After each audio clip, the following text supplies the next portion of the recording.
I'm really excited to be here, and I share Rob's pain because when I was a city council member in Tacoma Park, we dealt with the same landlord. And I can assure you it was not pleasant, and that person operated some of the worst buildings I'd ever seen in my life in Montgomery County, and it was a constant embarrassment. And the struggle to get the buildings taken care of took a long time. And I'm so glad to see this building coming back. It is just a really important achievement. It doesn't come cheap, but it's necessary.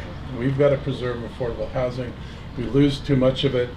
We're staring at numbers that park and planning generated. We had 45,000 affordable units, naturally occurring affordable housing, at about 2,000. Their report says we were down to about 25,000 a couple years ago, and they're projecting the loss of another 11,000 affordable units by 2030. That will leave us with less than 10,000 affordable units, more or less, of naturally occurring affordable housing in Montgomery County. So the only place that did worse than us, I think it was Arlington that lost all their affordable housing, naturally occurring affordable housing. It was either Arlington or Alexandria. This is a disaster, and we've got to figure out what we're going to do to stop it. We just cannot let this train roll the way it's rolling. And that's why this project is so important. It was an important investment to keep this housing, it's close to Metro.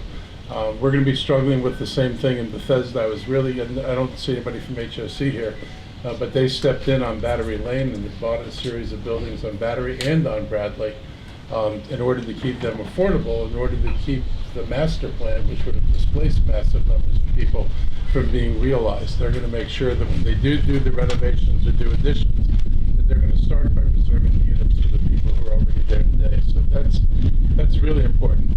I want to thank Council President Gabe Albornoz for the work we did together and on this budget. Getting that housing fund through was critically important. I want to thank Rob Goldman for his partnership and for the bi-weekly meetings, and now what is it? Do you say tri-weekly? Every 3 weeks. Every 3 weeks. I forget how this tri-weekly, bi-weekly goes. But I want to thank you for leading that group, because it's been really important for us to hear tenant voices, and I want to thank my staff, which pivoted from center-directed programs to relying more and more on the community and the nonprofits, insisting on doing less ourselves and putting more trust in the people that we work with in the community. And that's actually a model that we're going forward with. We're going to continue to work with the community groups, particularly in identifying what the needs are in the community and how we can best help.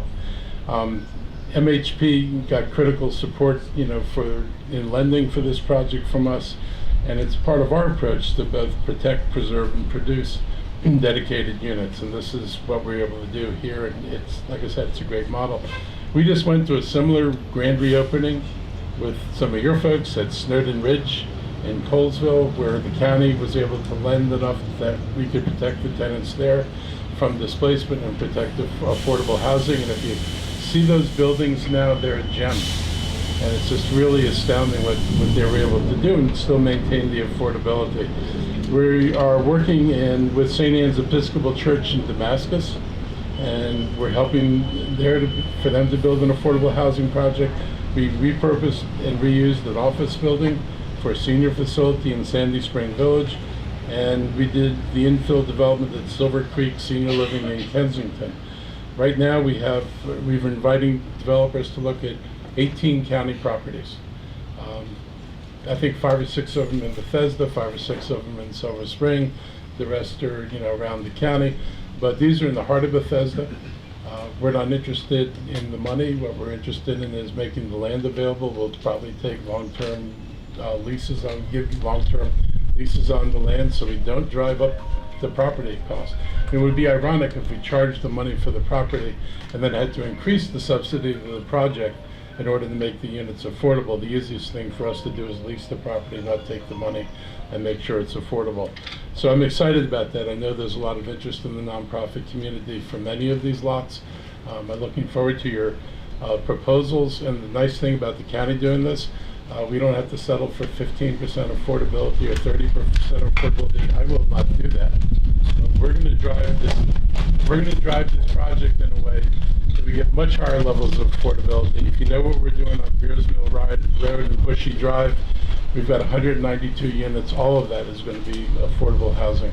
So when the county uses its property, we have a lot more leverage in what we get out of the development than if we partner with a private developer. So as much as we can with our own property, we will drive the best deals we can get.